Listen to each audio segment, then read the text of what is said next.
Si ustad natin na ang edad niya ay 32. At malakas-lakas pa ang yung malusog pa siya.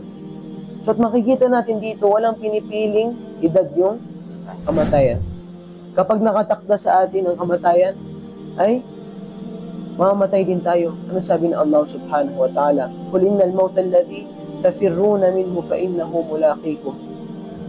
Sabihin mo ya Muhammad, innal mawta alladhi, yung kamatayan na tinatakbuhan ninyo, fa innahu mulaqikum, ay makikita mo at kukunin ka talaga ng kamatayan. So kahit ano man takas natin, sabihin natin, ako magiging pinakamalusog na tao dito sa mundo, ay para hindi ako mamatay, magpahaba ako ng buhay, ay kapag nakasulat na para sa atin ang kamatayan, ay mamatay tayo. Katulad ni Khalid ibn Walid. Si Khalid ibn Walid, kilala natin na siya ay Saifullah, sa yung Sword of Allah.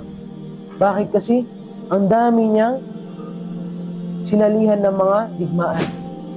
At kahit dami niyang sinalihan ng mga digmaan, ay imagine mo, sobrang dami niyang sinalihan ng digmaan, pero hindi siya namatay sa digmaan.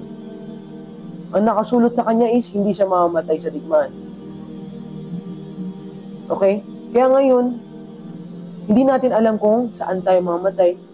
Sabi ng Allah subhanahu wa ta'ala, aynama kuntum yudrikkumul maut. Kahit saan man kayo mapadpad ay aabutan kayo ng kamatayan. Kahit magtago ka pa sa ospital, kahit magtago ka pa, sabihin mo baka hindi ako maaabot ni malakal mo, hindi. Aabutan at aabutan kapag dumating ang oras mo.